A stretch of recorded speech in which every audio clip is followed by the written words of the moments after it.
Good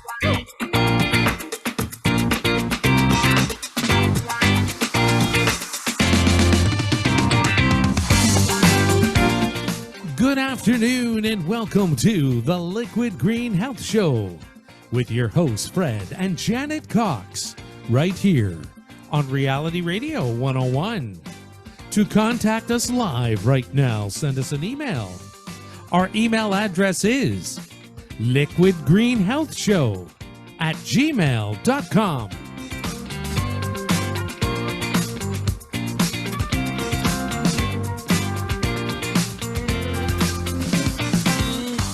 And now, right to your hosts of the Liquid Green Health Show, Fred and Janet Cox. And good afternoon to everyone. A warm welcome to the Liquid Green Health Show.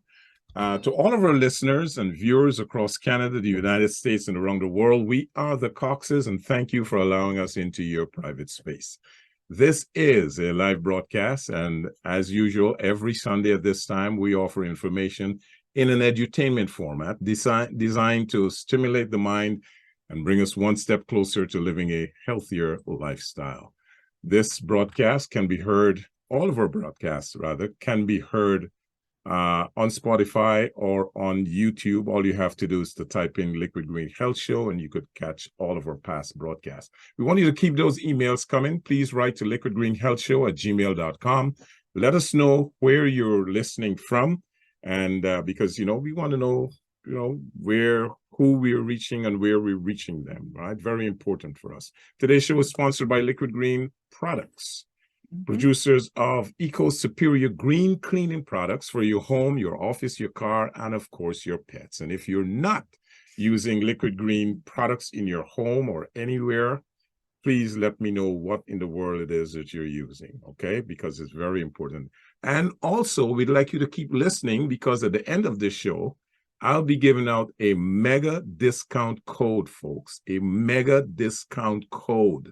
I'll be giving that out at the end of the show that you can go to liquidgreenproducts.com and you can use it to get get a discount once you check out. Right? You were talking about Liquid Green, and I just wanted to say thank you to WACA, W-A-C-A. Not you. Not me? Oh. We were invited, Gary. Oh, yes. This morning, actually, we went to another studio. Early morning run. And we had a interview. They wanted to know more about how we got started in Liquid Green, etc. And so Frederick and I have decided, here we are talking about Liquid Green on somebody else's show. And yet on our show, we have done a full show on Liquid Green in terms of how we started and all the variables. And I promise you, that is coming up. Before the end of the year, we're going to push it in. We're going to try to fit it in. And also, my voice is a lot better, folks. There's this thing that attacks me at night. Right? And it's not me. You had it. It's not me. It attacks me. It's like the body snatchers, man. It comes around at night and it has you coughing, and my head was splitting from the incessant coughing. I was so afraid to cough because every time I cough, it just it's like your head is gonna split.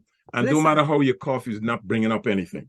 For somebody who's doing a health show, I would think your immune system should not be so easily compromised. No, but you're human, every once in a while, computers get hacked, right? Computers get hacked. Bodies get hacked. So my body was hacked. And that went on for a while. And last week, we did get an email. I don't think you had a chance to read it. It came from Donna, and she was asking what happened to me. And I just want to explain. Last week, it's not that I was... She was fired. Last week, she was fired, folks. I woke up Saturday morning without a voice. Yeah. And you know what, folks? I was supposed to be guest speaker at an alumni dinner. And I had my speech all written, all planned.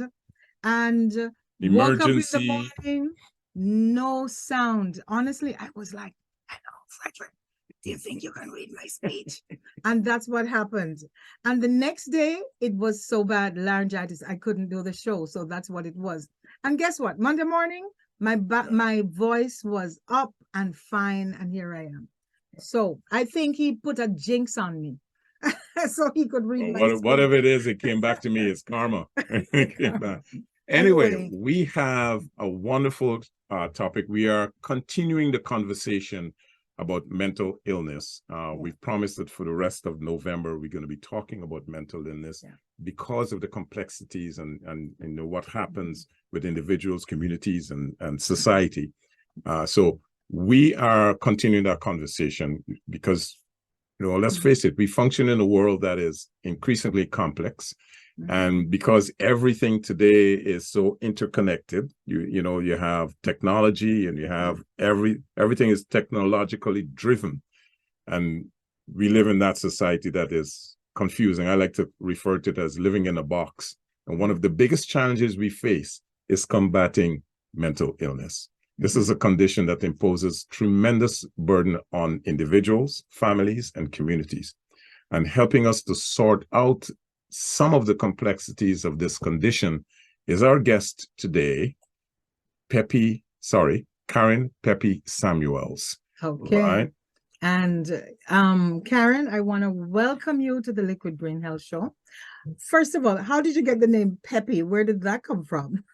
That's actually, I was born in Jamaica, and My dad named me, he named me Pepita my dad is a fisherman and also had a glass bottom boat.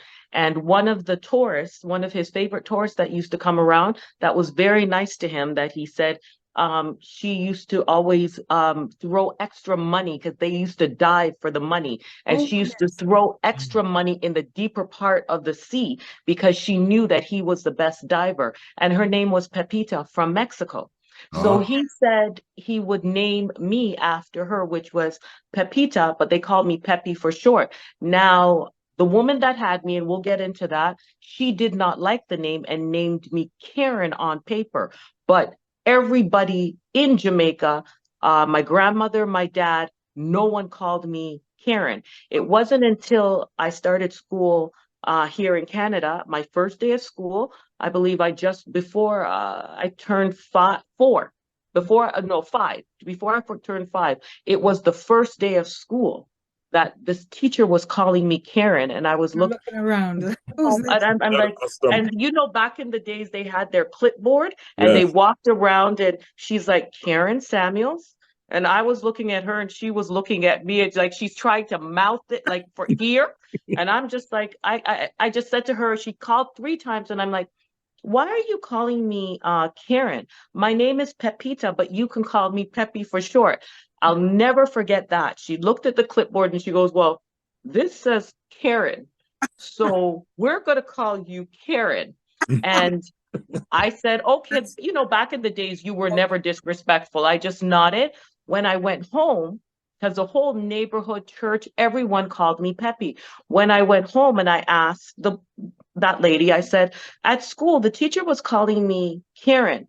Where did she get the name Karen? And she goes, you're so dumb.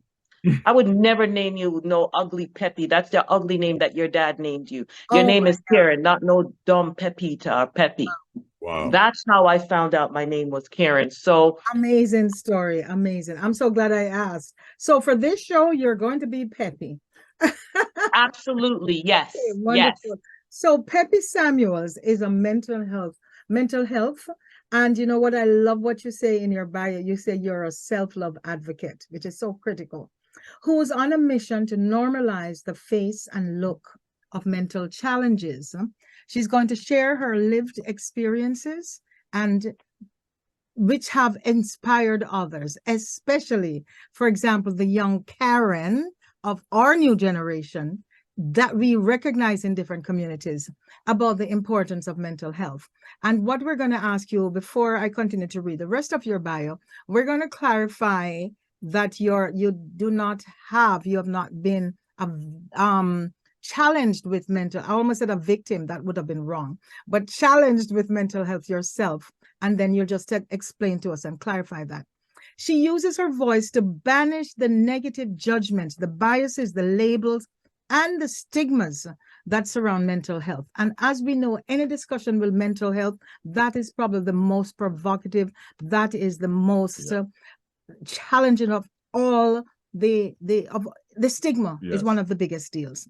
So what you do really is to offer others solutions that they won't be fearful to ask for or accept. There's one thing to ask for, but you also have to accept the help and the resources that are, especially in a country like Canada, there's so much that's available. Peppy, you focus on the underserved communities. And for those who don't know what BIPOC is, I believe that's the Black, Indigenous, people of color communities that lack resources that remain diverse and inclusive. And you have teamed up with celebrities, I'd love to know who some of those are, government and community organizations with passionate individuals who share similar goals to bring well-needed programs, incentives, and events to different communities. And I want to welcome you again. And before we go any further, sometimes, Frederick, we end up talking so much, we do not give out the contact. So you said best to reach you email, correct? Hello? Yes. I love this. This is going to be so easy to remember. It's hello@mymentalstory.com. I love that email. hello@mymentalstory.com. So folks, Fred, you're going to tell people to come, bring a friend, and write it down. Also, you can contact her on Instagram at @mymentalstory. That is at @mymentalstory. And folks, please tell a friend about this show today. You know, pick up the phone, call your neighbor, call your friends, even bring your dog in so they can all listen to this information that we're going to be putting up. Now, let me give you a caveat. Neither of us are doctors. We're not psychologists. We are just offering information through research and some of it via experience, right? So please listen carefully. All right. Okay. So Peppy, I almost said Karen. It doesn't matter. We met only less than 2 weeks ago. And correct. It was amazing where we met. That was a function for another community group. And she was actually had a chance to talk on stage, yeah, right? She did herself. And then you just shared just very briefly. And Frederick said, Janet, we have to get her on the show. Yeah. And here you are. So for the third time, welcome, welcome, welcome. And we're going to stop talking and let people hear your story. So could you start by telling us, make the correction that I mentioned before. You really don't have a mental illness challenge. Your situation growing up was epilepsy. Could you tell us a little bit about... Actually, no. So I'm going to clarify that. And first of all, I want to say thank you for having me, both of you. So I actually do not technically, and this is where the doctor comes in, which I don't go on, have a mental illness such as bipolarism, schizophrenia.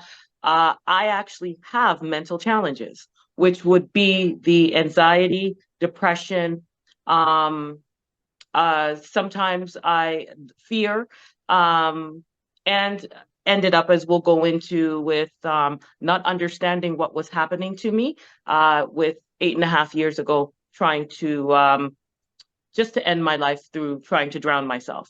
So that's where I do advocate on mental health, as I use my lived experiences to help others get the individual, help that they need just to come out. Because in the community, I grew up in mainly the Caribbean community.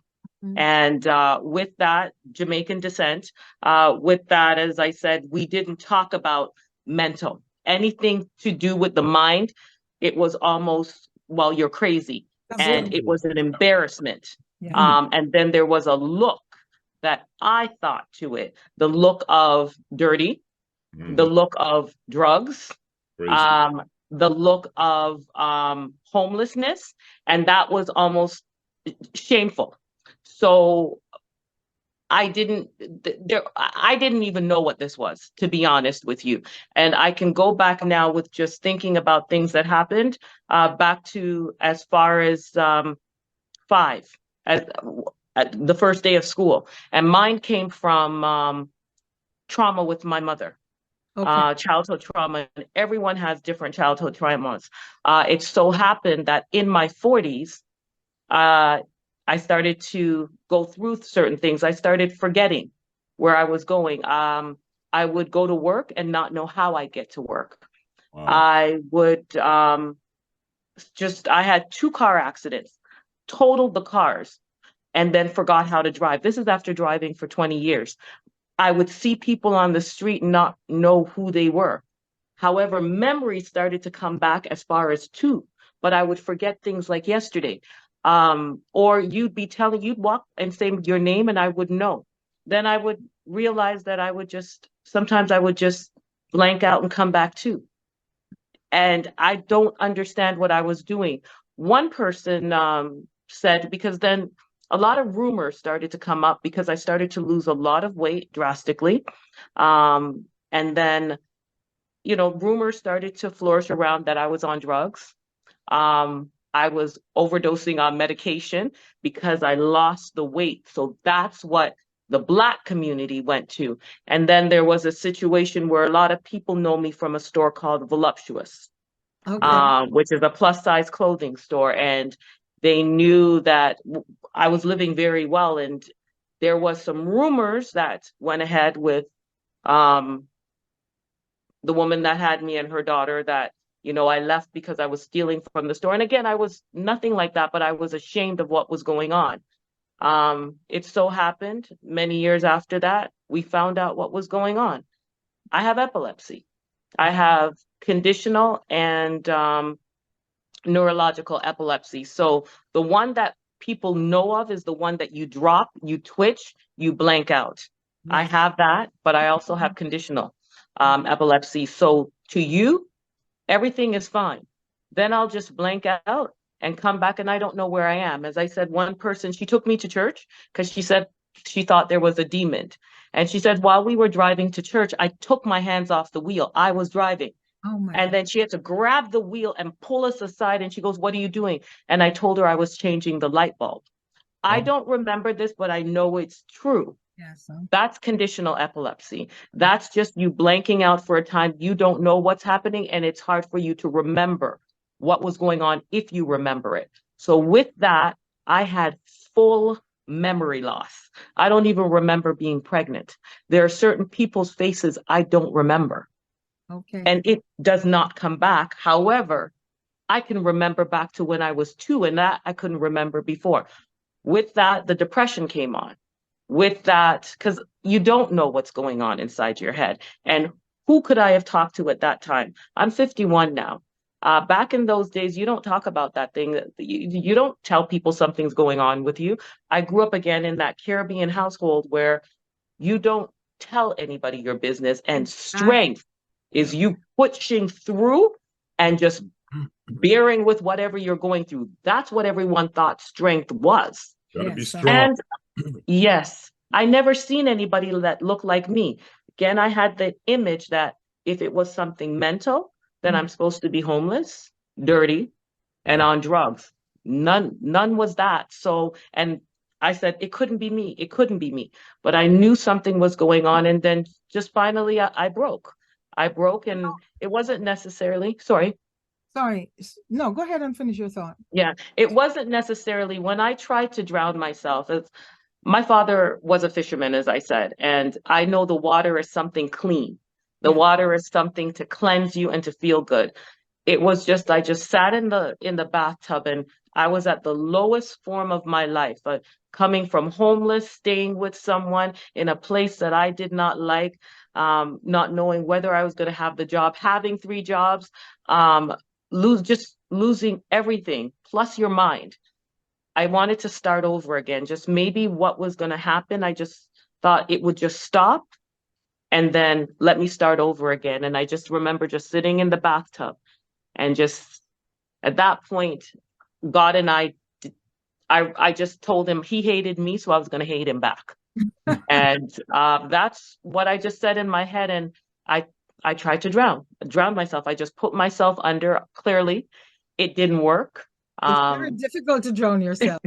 You have to turn around because I came back huffing and puffing, and it was more difficult actually taking my life than to turn around and get the help. And then when I came back up, it so happened that my dad had called me right after that. He just knows when to call me. This is a man from Jamaica. And I just know at that moment, back in Jamaica, I thought I was an airplane. Because where we come from, a place called Flanka in Jamaica, it's right by the airport. And my dad used to take me to a place called Dead End Beach, and we would watch the planes come in and out. And I always thought I was a plane, and I knew that I was a plane. At that moment, when he called me, I say to people, that was the day that he put his love inside me. That was him fueling me up.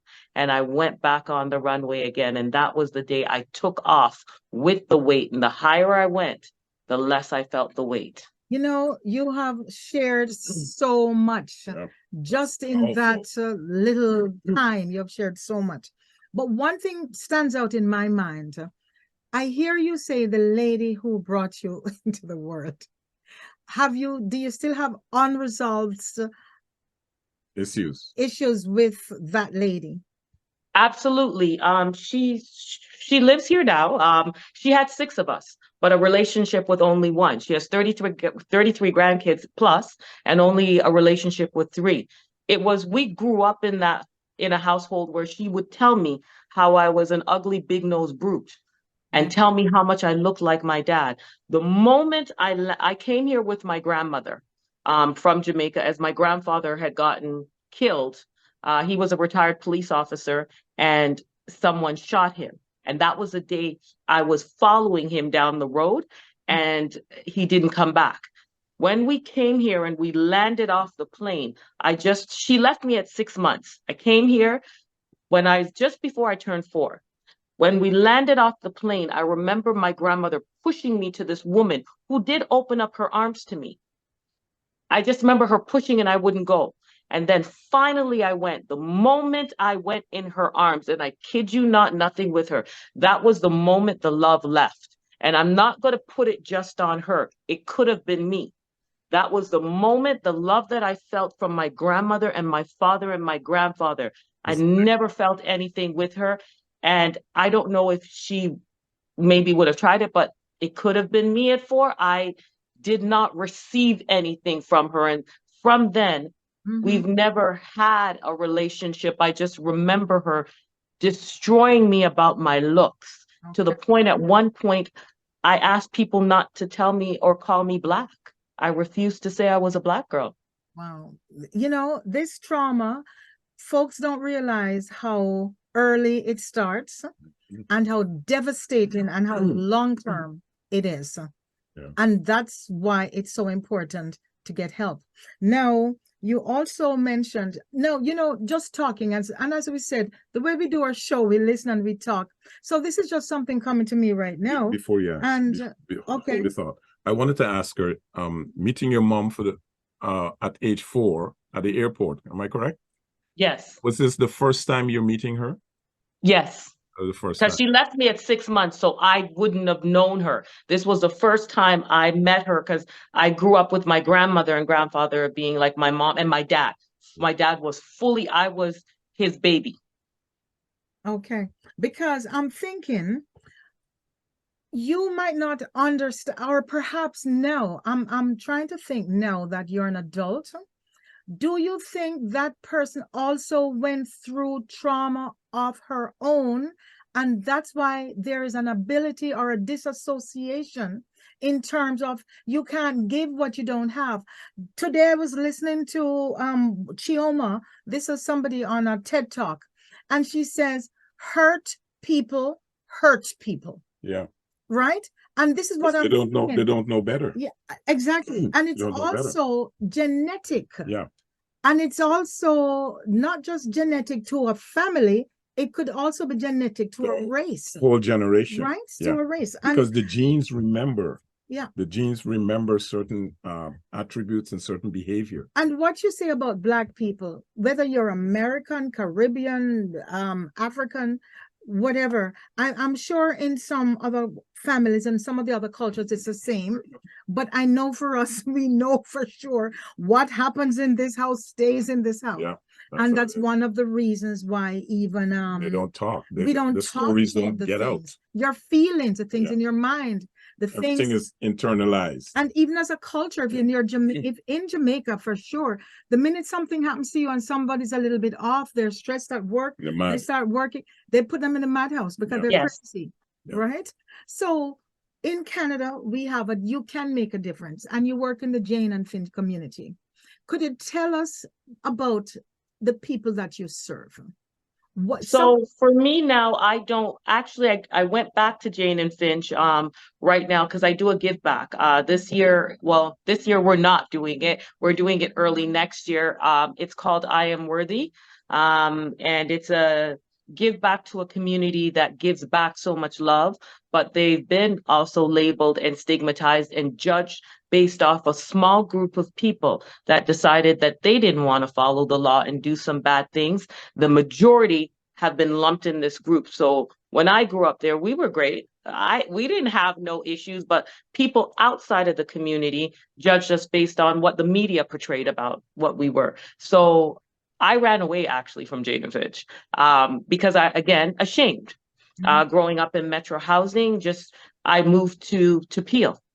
Then it so happened right before COVID, and this is right when I discovered that I had epilepsy. I ended up on Keel Street, and I took the wrong turn and ended back in Jane and Finch. From there, memories started to come back. And I also grew up two places in Jane and Finch, Yellowstone and Connection. I went back to Connection and they were tearing it down. The moment I just got into Connection, I turned on Fir Grove, the tears started to run down because I realized what an amazing community it was, because we were like one family. Okay. I was running away from someplace that did give me love. We grew each other up. We were like brothers and sisters. Like, I guess older now, you understood, like everyone. I remember there was Miss Carol, our neighbor. My mom worked, I think everyone's mom, like people think no one worked there. No, everybody worked 10,000 jobs. That's how we got to sneak out and go to parties. But the neighbors would make sure you went to bed.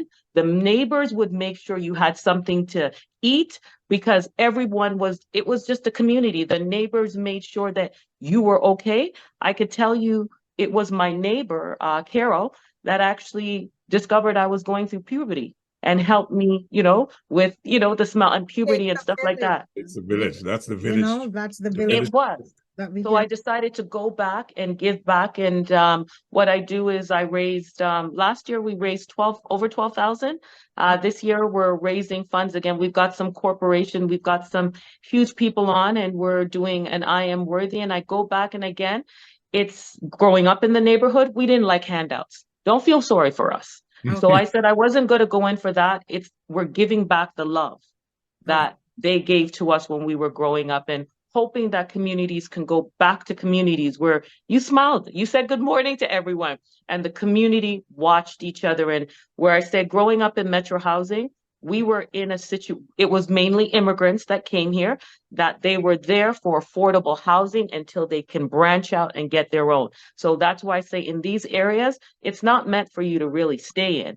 It's here. This is affordable, or back then, affordable homes for you to take this and grow and branch out. That's what it was at this time. But we were worthy. People that I know that came from Jane and Finch, amazing, turned into amazing people now. Yes. Some celebrities, and just amazing business owners, very smart, very, very smart. And that's what's in the community now. And it's just, they get overshined by, again, a small group of people that have decided to turn this way. Let us take a break, because this is fascinating. This is a story I can listen to. I really don't want to take a break, but we have email that we have to go to. And I also want to talk about an event that's coming up. So Karen, we're going to be back with you in a few seconds. Ladies and gentlemen, if you're joining us for the first time, or you have joined us late, our guest today is Karen Samuels, better known as Peppy Samuels. And she is a mental health and self-love advocate who is on a mission to normalize the face and look of mental challenges by sharing her lived experiences. So let me just go to some email very quickly. We have quite a few. Here's one from Ken, and Ken says, he's asking, what are the signs of mental illness? A lot of folks disguise them. Okay. And you know what? Let's pause here and go back to Peppy. Yeah. Because this is what the show is all about today. Yes. The signs of mental illness. Yeah. Are you with Well, us? this is where, again, people want to judge him, or people want to put in. Everyone will have their own signs. For me, I was getting frustrated. Anger that's for me. And that's where the person that's asking right now is don't look and just think that it's going to be one sign. It Right. could be just nervousness. It could be that person just being quiet. You can notice a physical change, or there's no change, but you just go with your gut instinct. Something's not right. You know that person, but everybody has their own signs. For me, again, it was more the weight loss, it was the memory, and then anger. Anger for me has always been something that I couldn't control. I would just lash out. If you just even said, "Oh, Karen, oh, you're just straighten this," I'd probably tell you about underneath your mother and stuff like that. And it had nothing to do with you. Yeah. So though they're all different types of sign, I wouldn't say lock it in that you're looking for something specifically, but I believe everyone has their own instincts that you know somebody and know something's not right. Maybe they're staying in their room longer than they are. Maybe they're emotional, crying more than they're not. So You're hitting all the right checks, because what a therapist would tell you is exactly what you're saying. There is no one specific sign. It could be a coworker who comes to you and said, "You know what? I feel so stressed out. I can't sleep. I'm crying and I don't even know why I'm crying." And if you go online and you look at the pictures they show of folks who are suffering, you okay? Yeah. With mental It's attacking me again. mental illness. They're always slumped over, stressed, or the blanket over their face, etc. But look at people like what's his face that committed suicide? The Bourdain. Anthony Bourdain. Look at people like Robert Williams. Whitney Houston. Whitney Houston. look at me. Look Look at at you, right? Yeah. Look at Frederick. But you know what? People joke about it. And that's one of the issues why we have the problem. Because if I have a serious complaint, or if I feel something is not right, I'm going to be reluctant to share it because of the guilt, the embarrassment, the shame, and you prefer, just let it go, and you'll try, because people always tell you it's all in your mind. It's something you can deal with. Like, deal with it. What's your problem? Especially if you're among, like she says, a West Indian community. Yeah. Right. You get that. And it can you got to be strong. You have to, what's wrong with you? It can also be brought. Well, that's where I say, you see what you just said there. What I encourage people to do is, let's talk and have the conversation instead of trying to diagnose a person or tell a person. If you notice that something's off and it would have helped me, just ask. But it's how you're going to deliver that. You know what, Karen, I've noticed that you haven't been yourself lately, and I'm starting to feel uncomfortable. Is something going on? That's just it's whether I'm going to say yes or no, but don't come try to be a doctor to me. Just sometimes maybe I just need to release and for you to listen. And you can say, "You know what, Karen, damn, that's effed up. I don't know what to do, but can we find someone that can help me understand it? You understand?" All I wanted to just do was just release for that moment. Then you will catch it. But ask me or tell me, "Karen, I'm uncomfortable now because you're not who I remember. Something doesn't seem right to me." Put it on yourself. You'll find people instead of telling, "You're crazy," or "I think you should do this," or "Who are you to tell me that?" That's when we get defensive. Yes. Okay. Do you want to go back to the email? Yeah, go ahead. Yeah, let me just get back to an email. Thanks for that. Was a good one. Yeah. Hello, Cox is from Toronto. That person is in Toronto. 3 of us here are listening with a nice cup of coffee. Does Liquid Green make or sell any health foods? Thanks. And we'll get to that. Thank you for that. We do. Yes, we do. And we'll pick that up probably in an email or a little later. But today, I think if one person asks, somebody else wants to ask. So let's address it now. Okay, you go ahead. So yes, we do. We have different companies that we actually, what we do is we recommend when we find something that has helped us or that has come through a source that we can recommend. We're hoping some of these people in the future will be sponsors of the show. So we do, if you go on the Liquid Green, oh no, No, that's it's not ready it's yet. not ready. It's That's still, what I'm saying. That's why I said okay. we're going to talk about it a little later. Okay, good. So we'll send some Yeah, information. we'll send some information in to you. the email. Yeah. And here's one. This person calls themselves Daredevil. Wow, Fred. You had a nice vacation last weekend, right? Peace and quiet. Yes, Oh. so true. Thank you. Thank you, Dave. She wasn't here. No voice. Right. This one, Kid Dreams, KD Dreams, rather. It says, hello, Coxes.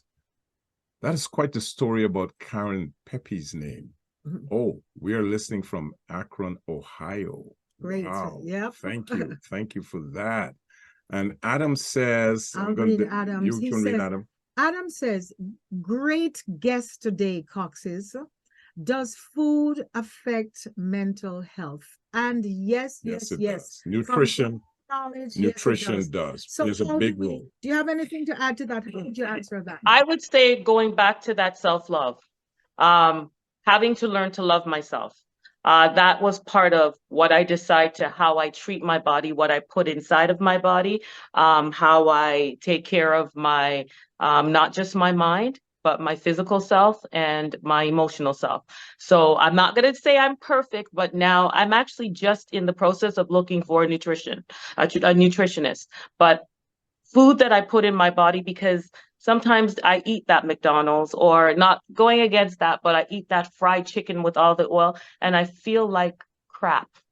Yes. And that doesn't help when I'm going through those mood swings, which I still have. I still go through this. Yeah. I still go through the depression.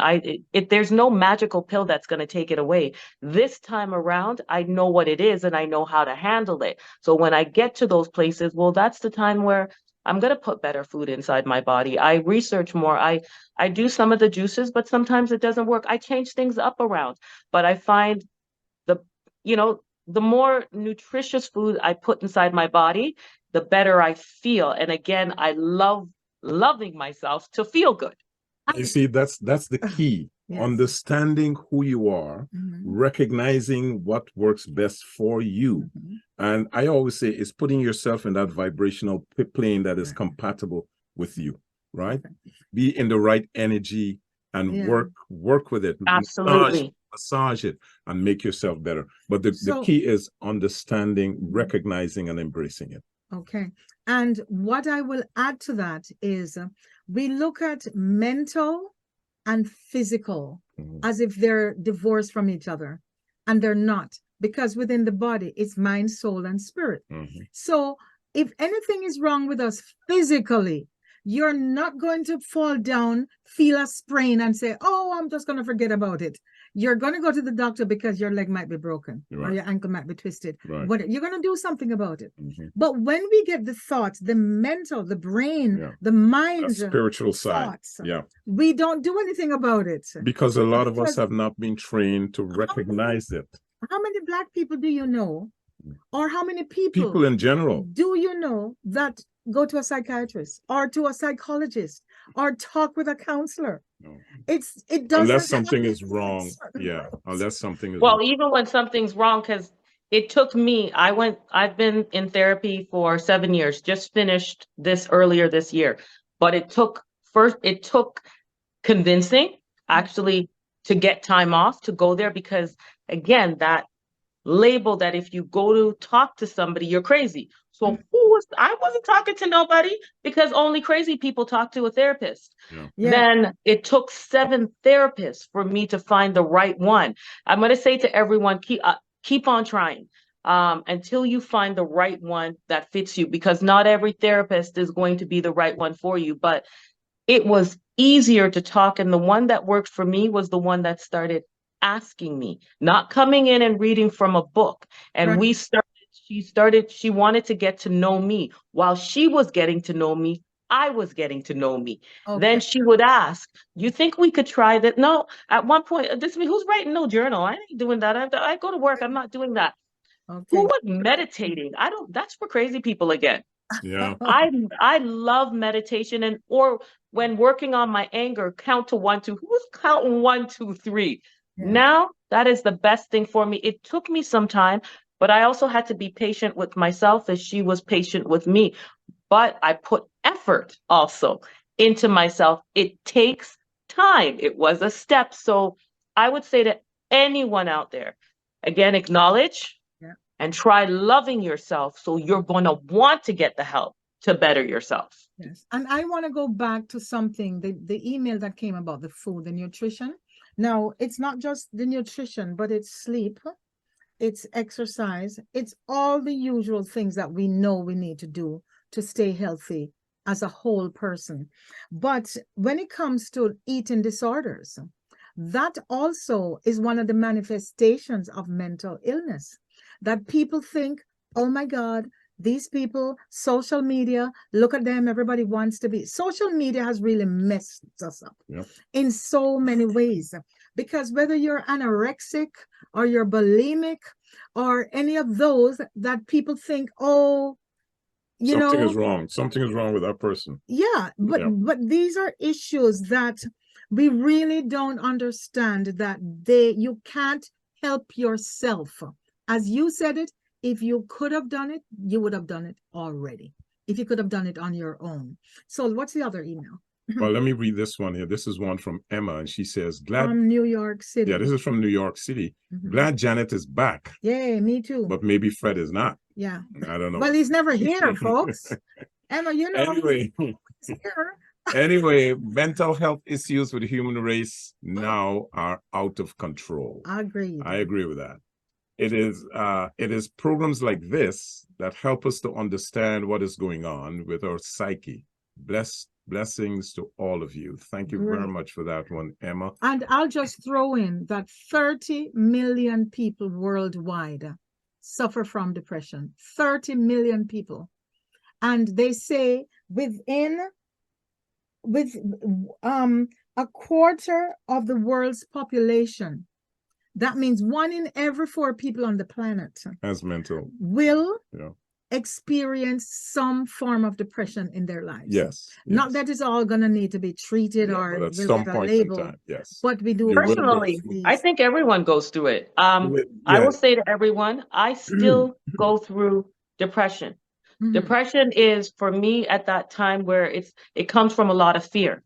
However, this time around, what's not going to make me turn around and want to end my life again?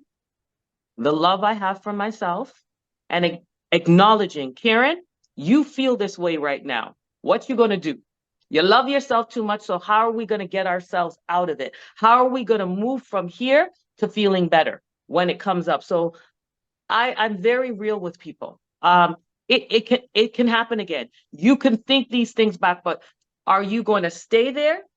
Or now are you going to acknowledge, take a moment, acknowledge, I'm feeling this way. Something's not right. You know what? This is my trigger. Now I want to move forward. Now let me get there, because I say to everybody, I have a baggage, but sometimes my baggage is not as heavy. The plane is here, but I'll never get overloaded. I will know when it's time to land and take a moment for myself and get whatever tools and resources that I need to get better. That's the key, knowing when to shed the baggage, knowing when to re-inspect the baggage, right? And figure out which part of the baggage you don't want to carry anymore and work on it. That's the key to it. And the language you guys need to be therapists now, because you're catching it. But do you see how you let me speak and let me get it out? So to that person back with the email, the signs, it's what you guys are doing right now. You're not even picking a sign. You just sitting down and having a conversation with me. And you see how I'm getting out more, and then you're picking it out and I'm ready to open up some more. So that's what we just really need to stop the self-diagnosing or whatever. Let someone feel comfortable. Take off normalize be a person, be a normal person. There you go. Say I wanted to say the language we use, especially when we talk about depression. One of the during the research, one of the speakers I was listening to, what she was saying is that we need to not be so glib with the word depression, because we say, for example, my son's watching hockey and he's a Maple Leafs fan. And I always say, everybody who fans of the league, they're all depressed. Okay. Because they go so close and they lose all the time. And some do you think they're gonna do something this year, and then they're depressed and they throw away their sweaters and they burn the t-shirts, etc., etc. But she says we need to stop using words like that, where you're a little bit broke this month and you're like, oh my God, I'm so depressed. The world is going to end. Something glib, Yes. like not something really important, because she says depression can lead to suicide. Depression, the real depression, can lead to death, right? Yeah. And therefore, the whole thing about us being so socially anxious, that we need to really be mindful of what we say to our friends, and even to go introspective and look at ourselves and see how are you doing.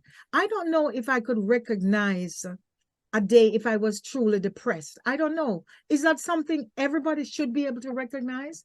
And we just don't want to talk about it because we'll feel the stigma, or do we don't even know it's, but if it doesn't bother you, then is it a problem? Well, I think we all go through down periods. It won't necessarily be a period of depression.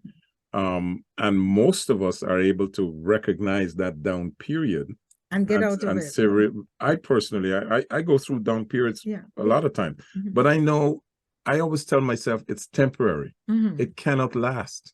And so I look forward to the time when it's going to end. It might be a few hours, it might be a day, but we all go through it. And what we do, Peppy, for each other, what we say is, I know when he's having his moments of that feeling, and we'll say, listen, as long as we're not going through this at the same time, because you need one person to lift, two people to be depressed, one person to carry the baggage while the other was struggling, you know. And for a lot of people have that, right? And that's an important thing. Just touching back off what you said with saying the word depression, that was one of my things that kind of got me upset when after COVID, that everybody was using this mental health, mental illness, mental challenges. It's an excuse. That it took it away from the people that were really going through. No, if you walk down the street and you stub your toe and you fall, that is not a mental challenge. It was, everyone was using it and taking it away from those that actually are going through the challenges, and then getting rid of this. I went through the people did not believe me, especially at work, because they said I looked normal. And this whole thing of judging, all of us that look normal, the majority of us are the ones that's going through it, but we're hiding it. And then it comes a surprise when you end up hearing we committed suicide, or we got this, or because we were holding it in, because to you, we're normal. Yes. That's where now coming in and normalizing this. And again, using those words, you had your down point. You know what? I feel down today. Feeling down doesn't mean that you're in depression, but down can, if you stay there, can lead you into depression. So it's good that you have there. And that's where we need more talks and more topics. I hope you guys can talk about this so much where, people can differentiate between, hey, when you're coming close, when you're getting to this, but being down does not mean that you're going to, end up killing yourself or you're in depression, but it can lead to it if you don't get the help or the support out of it. Now, you mentioned COVID, and you said basically so many people, because of COVID, it just became everybody was depressed or going through some kind of anxiety disorder or whatever. But realistically, I think statistically, COVID has created a situation where they have a lot more people that have, especially some of the younger people who were taken out of their idyllic world and for a couple of years. And, they couldn't socialize, they couldn't hang out with their friends, saw grandma die and you couldn't go do anything about it. So I think for COVID, like that has never happened in our lifetimes before. And I think there's some value that some of those people have genuinely gone through or in a state that they're not out of it. Good. I think that the truth will come out later. Yeah. Well, When- you know what I loved about COVID is Mhm. people got to actually feel what it feels like being trapped inside your mind. That Okay. I laughed at a lot of people that were telling, I'm stuck in my house. I can't get, that's what I felt like in my head You're before cruel. COVID came around. Yeah. I was stuck in that mind, looking outside at everybody else, but couldn't get out of my mind. That's what it felt like. So for me, when I was in the house, that was normal to me. But I'm like, now you're seeing what the mental challenge is inside. You still think you're weird? You still think you're normal, aren't you? But this is what it feels to be trapped inside your head and not knowing you can get out. Did you see a therapist? Did you work with Yes, someone for 7 years? 7 years. Yes. And at some point, you know when you don't need to anymore. I just this year, actually, it was just this year, March, that we completely stopped. And fortunately, the job that I worked at, they discovered I had actually a seizure, and she was fitting me for an aeronomical chair, and she noticed it. And they, at work, they also noticed my temperament changed. And she came in and asked if she can work with me, reluctant first, because again, therapist to me meant you're crazy. Hello? No. But through that, I was able, again, I started discovering things of, listen, I grew up where you were taught to love God, man, mother, father, but nobody Not to love ever yourself. told me to love myself. Yeah. Not even when I went to the, never. Yes. This woman started letting me discovering, and remember, I also, people didn't know I didn't like myself. I started to I still struggle with certain self-esteem and self-confidence. I'm very real, but I'm much better than where I was at age 5. Yes. And I still work on it. I still have those days where I don't think I'm I don't think I'm this. But again, through the self-love, I talk myself, girl, you look, well, I talk to myself all the time, and I answer back myself where people say, no, you don't answer yes, you can answer yourself. You know yourself. You don't know my mind. I'm there. And that's what helps me get up. I'm the one that can make myself feel better. You actually can't. You can support me, but you can't make me feel good. Only I can. Yes. Do you correct. do the self-therapy where you stand in front of the mirror and talk to that image? Sometimes, or sometimes I talk just when I'm going through something, like you'll be on the phone with me and maybe there's something that's Karen. We're not doing Karen. Come on, girl. You know you're better than this. Yeah, I know I'm better than this. I got it. You don't even know I'm talking to you. That is a way that helps calm me down. That's maybe my one. Breathe in, that's 2. But there are times in the morning that I do stand and I look at that. I actually have a vision board. There's time that I look at my vision board and I'm just like, girl, I'm so proud of you. There's still that little girl inside of me that, as I said, the woman that had me, I'm still bitter with her, but I wish she would love me. I'm not going to lie about that. Yeah. I still feel like why, and I wish. But again, I'm at the point that it's not going to happen, but I still feel like this is the hardest season for me, Christmas. I don't have a family. Yes. So it's going to come up, but I try different things. Okay, I'm going to take this pain, and this is where I do my give back. This is where I volunteer at my food. This is where I go out and I do the talking. At 51, I'm starting my life over again. And I'm not afraid of it because I love myself. That's what I say. I'm gonna share something that even Frederick doesn't. What? Another secret? Not a secret. I'm gonna share something that I don't normally share. Yes, you know about it. I went to a therapist once. I was teaching school. I've never shared it publicly, certainly not to all the thousands of people listening today, but I had a miscarriage later in life. And at first, I did not want, I have my 2 beautiful children, they're almost grown, and then stuff happens with an unwanted pregnancy at a certain age, right? That is another sign. I mean, there's so many reasons people get depressed. There's divorce, there's death, there's environmental issues, there's so much. For me, that was a trigger. But you know what I did? I decided to take a year off school. And did I think I needed it? Yes. And the thing with the companies, the corporate companies, the school boards, etc., these companies offer help. Mhm. And a lot of people do not take advantage of it. So I decided to be proactive and I went in. I spoke to my principal. I told her what happened.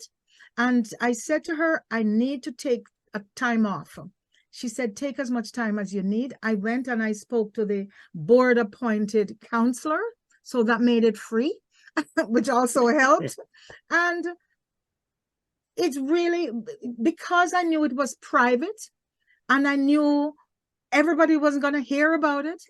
When I went to the teachers, what I said to them is, please don't send me flowers. I'm not sick, right? But I'm going to be off.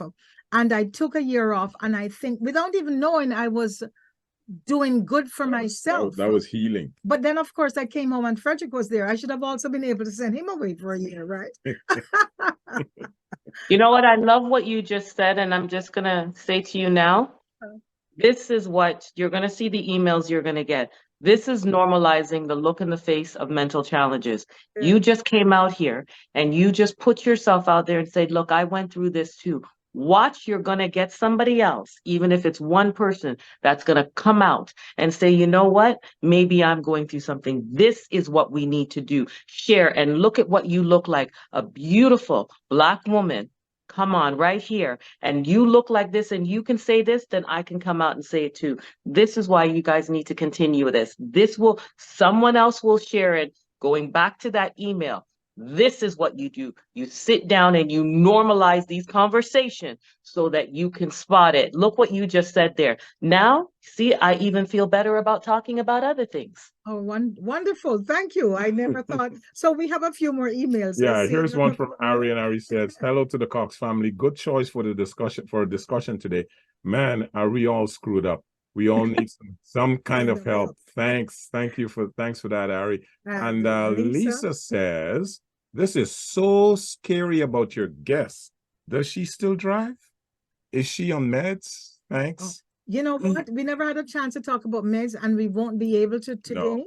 But we do have another expert that's coming on, and then we can ask him about the meds that's out there and how some of them help and how some of them can actually make people worse, right? Yeah. So here's one from Michelle, and Michelle says, hi, Liquid Green. We love the show from Brampton, Ontario.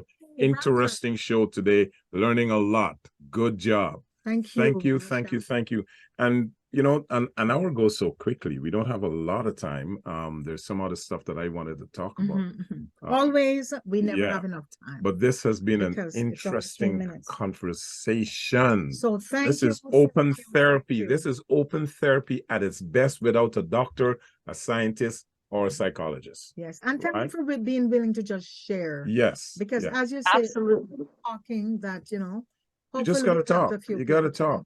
And next week, folks, we're having a psychotherapist that's going to be coming on. His name is David Archer. He wrote a book. It's called Anti-Racist Psychotherapy. He's written 5 books. 5 books. He has a new one that's coming out pretty soon. We're fortunate to be going to be having him, excuse me, on the show to really open up this conversation about this condition. Some people call it a disease. I don't think it's a disease. It's a condition. One other person that we're hoping to bring on, and he's a veteran, and he's in the Army, and he works with vets. And you know about PTSD, right? That's also one of the issues. So many things. There's so much to talk about. We're really out of time. And a minute. Yeah, we have just about a minute. Karen, no, forget about the name, Karen. Peppy. Yeah. Right? I want to say how thankful we are to have you grace the show today, because this has opened, you know, a lot of information to individuals. I don't want to use the word open up wounds, but it has opened up a floodgate of information that's going to be coming to us. Okay. And with that, I would like to say thank you very much, folks. If you want to get in touch with Karen, of course, the email is hello@mymentalstory.com. You can also reach her on Instagram @mentalstory. mymentalstory.com. And with that, I'd like to say thanks. We're going to be ending our show today by the favorite phrase that I like to leave you with. Good health is central to human happiness and well-being. It contributes significantly to prosperity and wealth and even economic progress. As healthy individuals, we are more productive and may even live a little longer. So until next Sunday, same time, same place, we are the Coxes, and we're saying, let's stay healthy on Reality Radio 101. You said that wrong. This is Janet and Fred saying, let's stay healthy. I stand corrected, folks. Let's stay healthy. Yes, on Reality Radio 101. 101. Sorry, Gary. Have a good one. Good night. Yeah, good night. Okay.